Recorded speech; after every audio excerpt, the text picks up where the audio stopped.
Après la tablette Nexus 9, voici le tout nouveau smartphone de Google, le Nexus 6, qui a été conçu par le constructeur Motorola. Le premier point fort et l'un des principaux de ce smartphone, c'est son écran. Un écran qui atteint presque 6 pouces, d'où Nexus 6.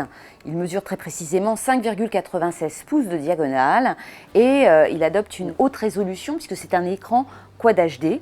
On trouve aussi une technologie de type AMOLED pour cet écran et on aime ou on n'aime pas, le consommateur généralement est très attiré par ce type d'écran au noir profond. Certes, les couleurs sont parfois un peu saturées, mais dans l'ensemble, on apprécie vraiment la qualité d'affichage du Nexus 6. Côté design, le Nexus 6 s'inspire un petit peu de la gamme Moto X de Motorola. On a un design courbe avec une partie un petit peu plus épaisse au milieu et des bords relativement affinés. On a un design plutôt haut de gamme avec un cerclage métal qui court tout le long de l'appareil. Une chose importante à dire également sur cet appareil, tout d'abord il fonctionne avec la toute dernière version d'Android, Lollipop. Et d'autre part, il embarque un processeur ultra puissant, le Snapdragon 805 de Qualcomm, et ce mobile est vraiment idéal pour les amateurs de jeux, puisque vraiment il est très puissant et en plus il ne chauffe pas trop. Dernier point important sur le Nexus 6, c'est son capteur de 13 mégapixels qui permet de réaliser de très belles photos. On est franchement, en termes de qualité d'affichage, sur la base de l'iPhone 6 Plus.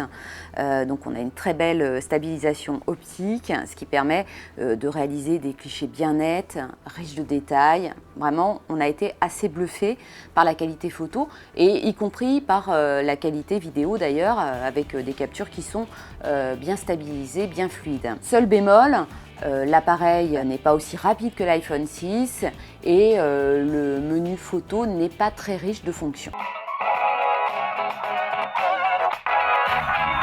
Côté endurance, il y a du bon comme du mauvais, c'est-à-dire que sur des tâches assez classiques, qui ne sont pas trop gourmandes en énergie, l'appareil va être plutôt endurant. On va tenir largement plus de 20 heures en appel, atteindre même 14 heures en surf ou en lecture vidéo, mais dès qu'on va pousser vraiment le smartphone dans ses retranchements, lui demander des tâches un petit peu plus gourmandes en énergie, on tombe à seulement 6 heures, ce qui est finalement trop peu pour ce type d'appareil. Deuxième point un petit peu décevant, l'appareil a une mémoire interne plutôt confortable de 32 Go, mais cette mémoire n'est pas extensible. Il n'y a pas de lecteur microSD. J'en arrive au point le plus important dans ce qui concerne les points négatifs, c'est que l'appareil est plutôt encombrant. Il est lourd, il est plutôt épais, plus de 10 mm dans la partie la plus épaisse. Et franchement, vu son poids, vu sa taille, on aurait apprécié la présence d'un lecteur microSD.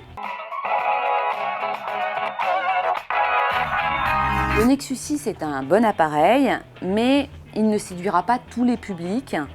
Il est un petit peu grand, un petit peu encombrant, donc je pense que seuls les amateurs de très grands écrans seront attirés par cet appareil. L'autre point qui fera éventuellement fuir les consommateurs potentiels, c'est le prix de l'appareil. 649 € dans sa version 32 Go, 699 € dans la version 64 Go. Donc on est assez éloigné des prix plutôt abordables des premiers Nexus.